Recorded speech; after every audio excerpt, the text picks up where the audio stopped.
Halo sahabat bahasa, selamat pagi. Berjumpa lagi dengan Senior Hetu Balai Bahasa Provinsi Maluku.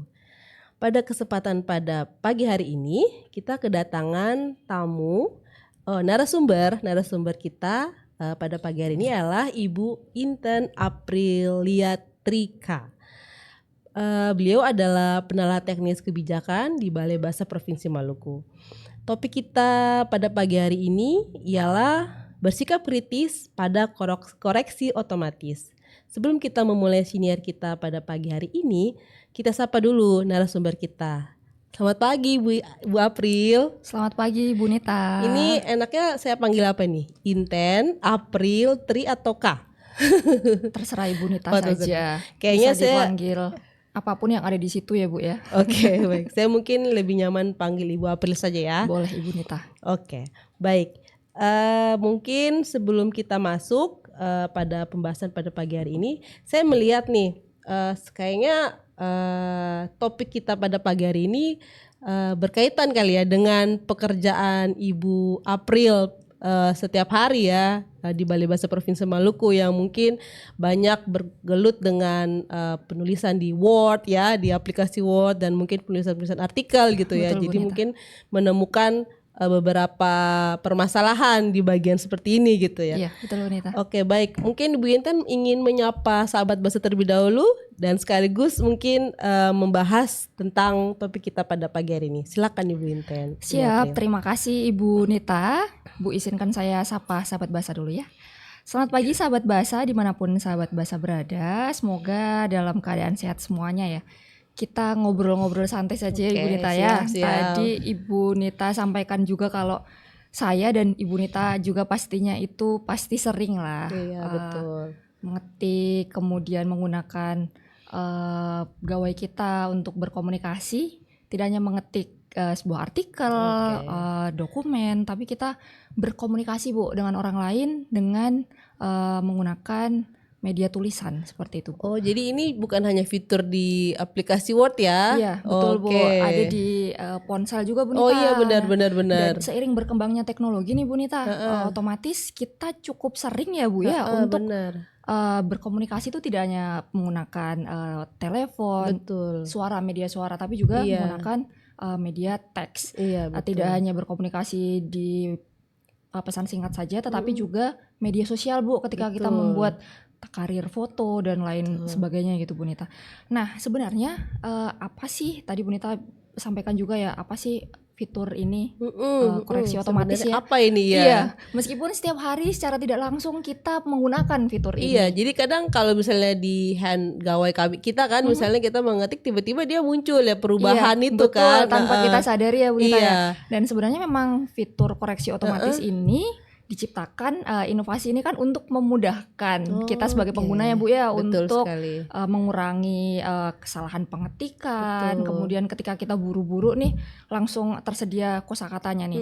Nah tapi Bu Nita, inovasi yang harusnya memudahkan kita dalam melakukan aktivitas tersebut, berkirim pesan, kemudian mengetik artikel, justru juga menimbulkan bumerang juga nih Bu. Ada beberapa permasalahan nantinya yang akan timbul ketika kita menggunakan koreksi otomatis ini Bu. Gitu. Di pesan singkat misalnya nih, saya Bu Nita, kita sedang berbalas pesan ya Bu ya. Saya sampaikan ke Bu Nita, Bu sebentar saya belum bisa sampai secepatnya karena macet gitu. Nah tiba-tiba si kata macet ini itu berubah, mendapatkan koreksi otomatis Maret, jadinya kan akan berubah arti kan Bu.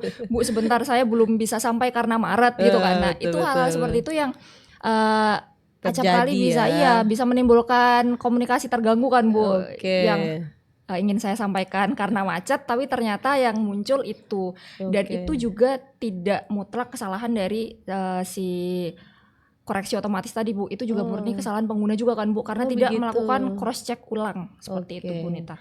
Iya, tadi Bu April juga singgung soal sejumlah permasalahan ya. Itu mungkin selain tadi permasalahan tadi tiba-tiba berubah gitu kosakatanya, mungkin ada permasalahan lain lagi tidak Ibu yang bisa dijelaskan? Ada juga Bu Nita. Tadi kalau di pesan singkat ya Bu ya misalnya ya.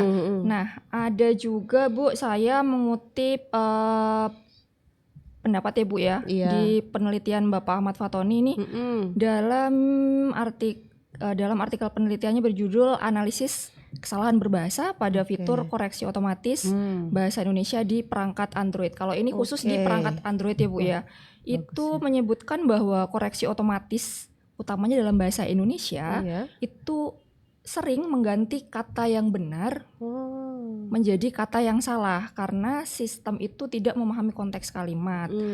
Bisa saja juga karena Bu, kata-kata yang seharusnya kata baku ini kita sudah mengetik kata baku nih Bu, tapi justru dalam koreksi otomatis ini diganti dengan kata yang tidak baku. Itu karena sistemnya tidak mengenali kata baku yang memang seharusnya benar seperti itu Bu. Itu kalau di Android tadi ya Bu ya yang disampaikan. Betul. Ada juga yang Bu Nita tadi sampaikan ketika kita mengetik di Google Dokumen ya Bu ya. Itu mereka sedikit berbeda, dia tidak langsung mengganti, tetapi memberi saran ya Bu biasanya. Betul kan, mengganggu Bu? Itu. Iya, tiba-tiba. Lumayan mengganggu ya Bu ya. Iya, benar. Padahal tidak pasti saran yang diberikan itu 100% benar juga gitu. Ada beberapa juga karena kata-kata tersebut Bu yang kita ketikkan, misalnya kita mengetikkan sekadar gitu kan Bu, maka akan muncul saran sekedar gitu kan Bu. Nah, betul. Itu karena sistemnya tidak membaca. Jadi kata-kata baku tersebut belum masuk ke basis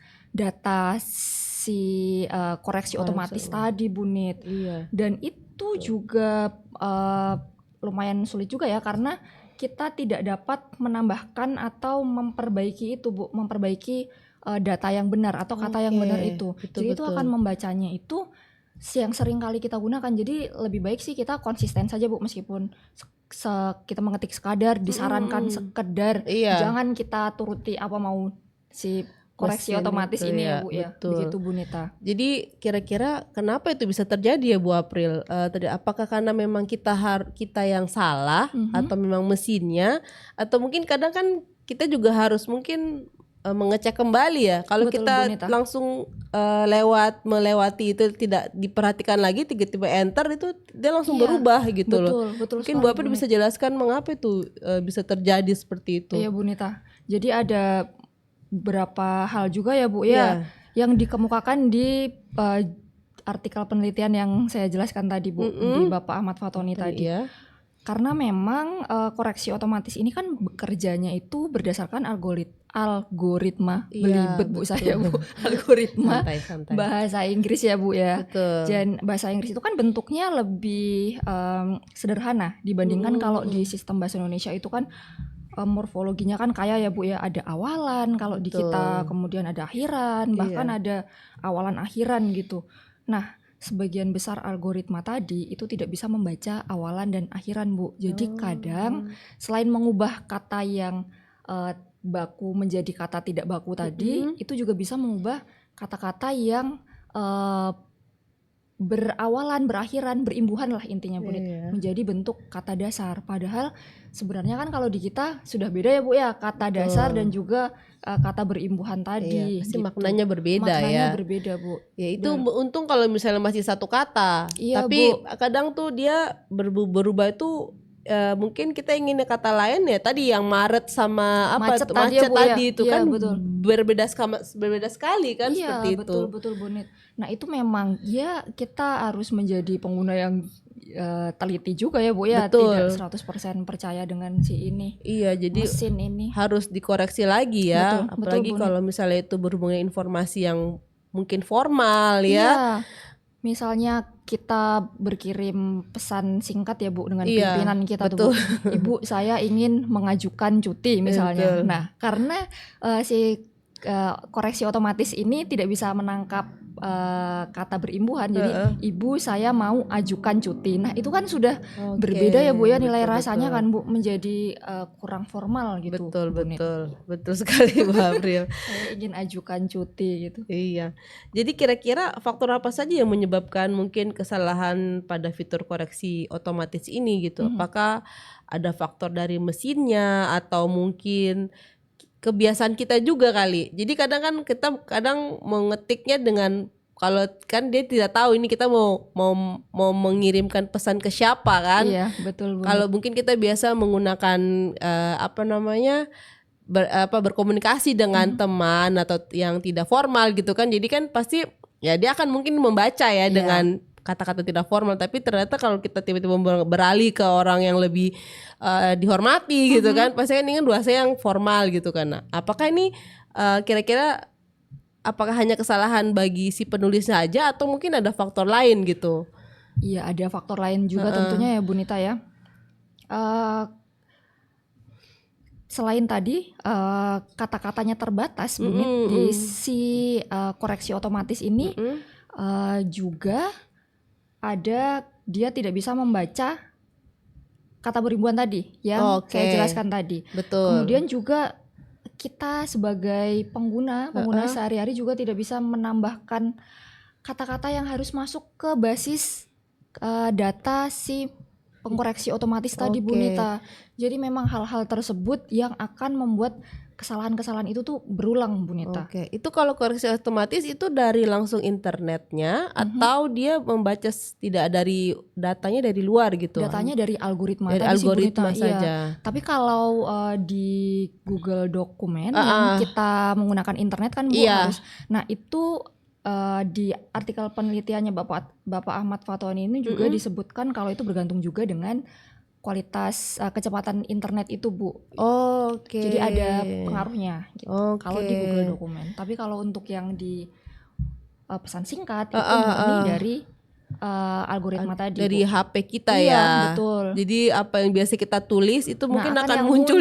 Betul Bu Nita. Jadi kalau kosakatanya baik-baik, jadi mungkin akan muncul juga otomatisnya yang baik juga ya. Diarahkannya ke yang baik kan ya Bu Nita ya.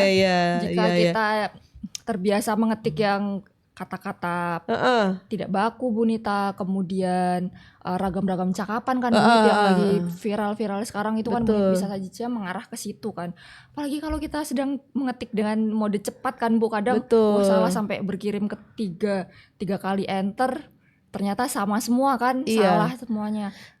Tapi kan kalau di Gawe itu sebenarnya bisa dinonaktifkan ya Bu April Bu kan? Nita. Itu bergantung pilihannya Bu ya. Iya bisa. Betul.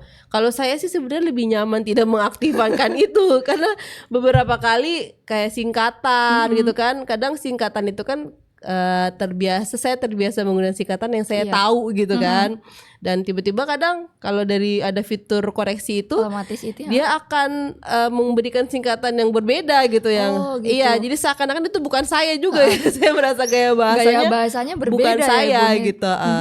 Gitu. Jadi itu bisa kan ya untuk dinonaktifkan. Di pengaturan itu bisa sih Ibu Net, baik di telepon seluler, kemudian di Microsoft Word ataupun Google Dokumen tadi bisa semuanya. Iya, bisa ya. Itu bergantung pengaturan kita.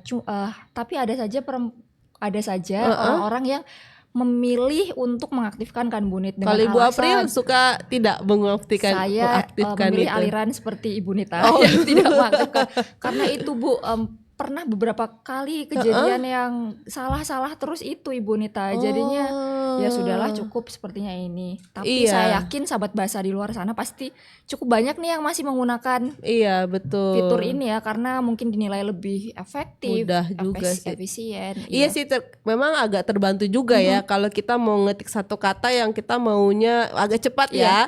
Tiba-tiba dia muncul sesuai dengan keinginan kita, itu enak tuh.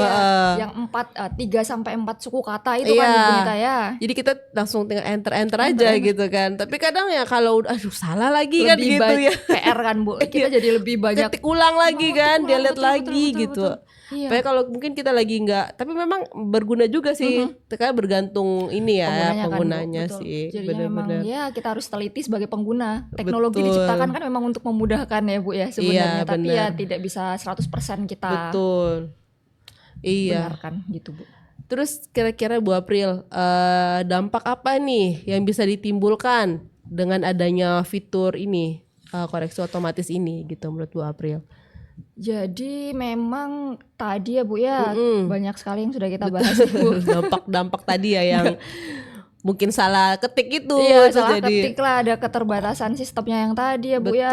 Terus mengubah si bentuk baku jadi bentuk tidak baku. Betul. Gitu. Kemudian Bisa jadi miskomunikasi ya. nah itu Bu, bisa jadi miskomunikasi nih.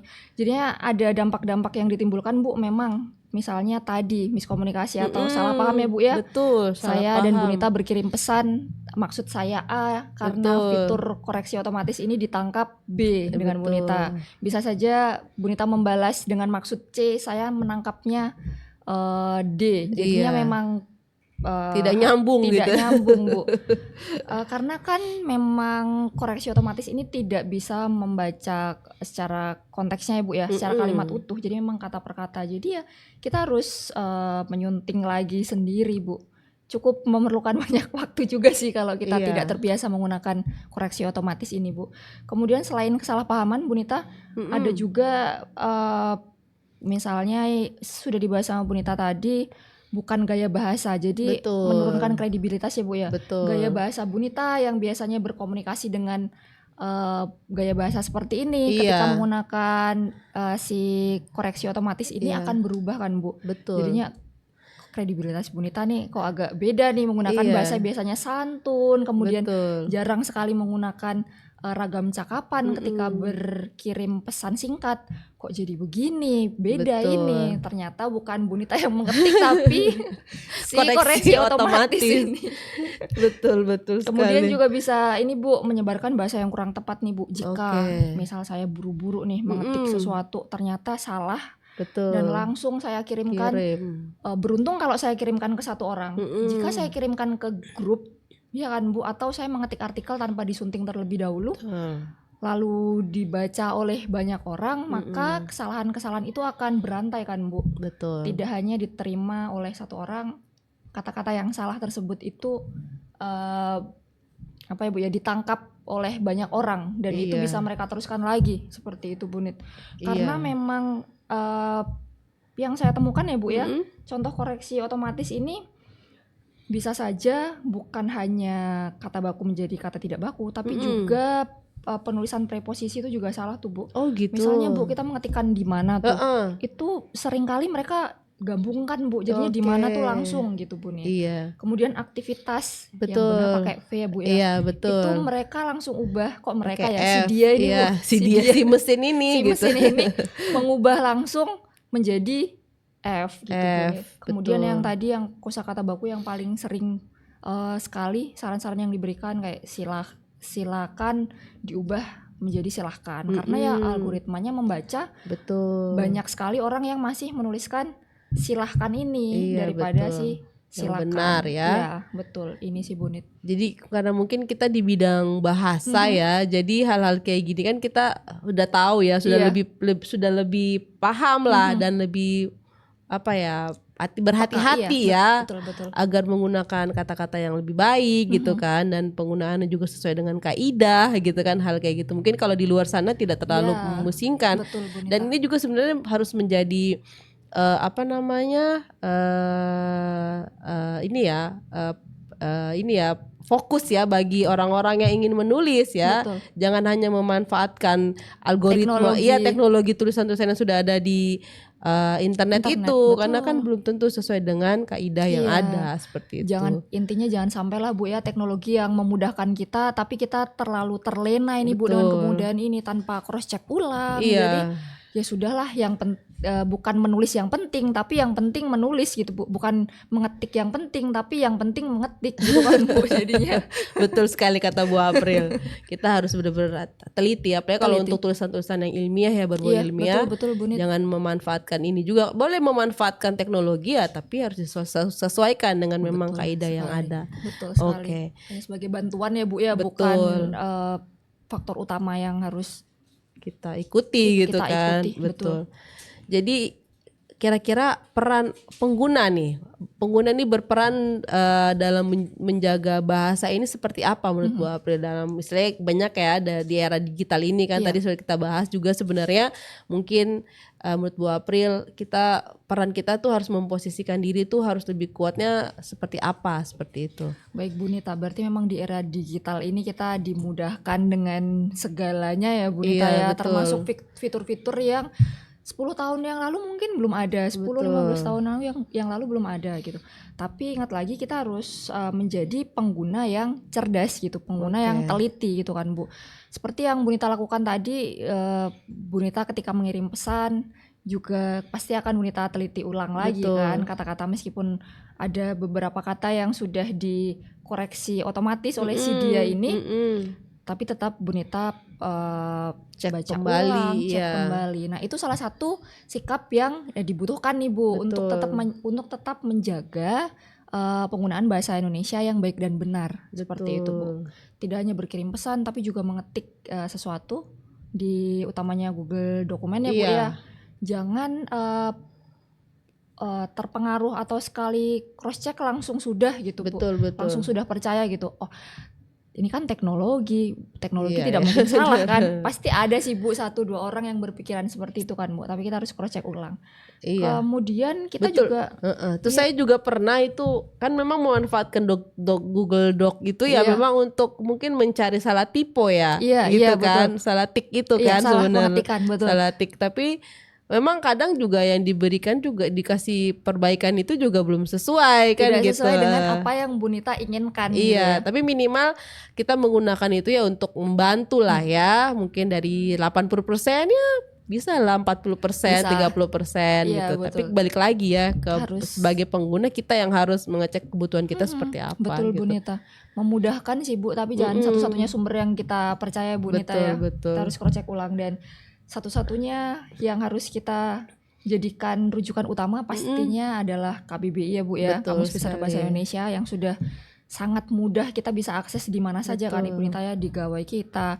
Misalnya kita mengetik di Google Dokumen, kita buka satu lagi jendela untuk membuka KBBI. Kemudian jika memang ada istilah-istilah, kadang kan di Google Dokumen juga padanan istilah itu kan belum ada ya Bu ya. Jadi memang masih dalam istilah bahasa Inggris ya Bu ya. Seperti sound system itu kan belum ada gitu. Jadi kita bisa manfaatkan juga KBBI dan juga pasti ya Bu ya padanan istilah asing gitu. Jadi dengan kombinasi itulah Bu Nita, KBBI kemudian sedikit memanfaatkan koreksi otomatis ini, pasti hidup kita akan terasa lebih mudah lah Bu Nita dalam mengetik, kemudian berkirim pesan, melihat bahasa kosakata mana yang harus kita pakai, yang harus kita pilih gitu. Betul Bu Nita. Oke, baik ya, luar biasa Bu April, sangat menarik ya sebenarnya pembahasan ini ya, sesuatu yang biasa kita temukan, tapi mungkin kita tidak terlalu peduli gitu kan. Tapi hasilnya sangat mempengaruhi ya, mempengaruhi hasil dari komunikasi kita gitu. Betul, komunikasi kita, kemudian tulisan kita kan Ibu Nita ya, secara tidak langsung memang ya mereka ini, bukan mereka ya, dia ini Bu, dia yang bersinggungan langsung dengan kita setiap harinya gitu. Betul sebagai sekali. Kita yang berkecimpung di dunia ini Bu. Di dunia ini, di dunia bidang kebahasaan ini ya, Bu Nita. Baik Bu April, mungkin Bu April bisa sampaikan lah simpulan lah ya dari perbincangan kita kali ini. Mungkin tadi sudah banyak disampaikan, tapi mungkin ada satu simpulan lah yang menguatkan kita dalam pembahasan kita pada pagi hari ini. Silakan Bu April. Siap Ibu Nita, terima kasih banyak. Jadi tadi kita sudah membahas tentang kesalahan-kesalahan apa ya Bu ya yang timbul dari koreksi otomatis ini. Kemudian bagaimana kita sebagai pengguna ya menyikapi hal ini gitu. Kita memang dimudahkan dalam teknologi, tapi juga tidak boleh terlena dengan kemudahan yang diberikan itu. Kemudian Ibu, saya mengutip juga nih Bu di dalam penelitiannya Bapak Ahmad Fatoni Bu, bahwa memang koreksi bahasa Indonesia, koreksi otomatis bahasa Indonesia ini masih sering gagal mengenali konteks, karena tadi memang hanya membaca kata per kata ya Bu ya, sehingga dapat menghasilkan kesalahan ejaan, kemudian morfologis juga, dan juga sering salah menempatkan posisi kata dalam bentuk kalimat gitu Bu, karena dia tidak bisa. Tapi selebihnya memang si koreksi otomatis ini memberikan kemudahan kita jika dilihat dari sisi baiknya gitu. Solusinya apa Bu Nita dan sahabat bahasa? Solusinya memang kita sebagai pengguna, kita yang harus aktif, kita harus cerdas, kita harus teliti ketika menggunakan bahasa di era digital ini. teknologi memang memudahkan, tapi jangan sampai terlena dengan kemudahan yang diberikan gitu Bu. Dengan demikian Bu, sistem koreksi otomatis ini bukan hanya soal kecanggihan teknologi Bu Nita, tetapi juga tentang kedaulatan berbahasa dan berkomunikasi kita sebagai bangsa Indonesia dalam ruang digital. Karena bahasa yang kita gunakan di ruang digital itu mencerminkan jati diri bangsa Indonesia. Gitu. Baik, terima kasih Bu April atas informasinya pada pagi hari ini. Terima kasih Ibu Nita. Baik, semoga pembahasan kita pada pagi hari ini dapat bermanfaat ya bagi Sobat Bahasa dimanapun berada. Baik Sobat Bahasa, demikian siniar kita pada pagi hari ini. Sebelum saya tutup siniar kita, saya informasikan kepada Sahabat Bahasa untuk senantiasa mengunjungi laman Balai Bahasa Provinsi Maluku dan media sosialnya. Di sana terdapat berbagai informasi kegiatan yang ada di Balai Bahasa Provinsi Maluku. Terima kasih atas perhatiannya. Mohon maaf jika ada kesalahan pada siniar pada pagi hari ini. Terima kasih. Amato.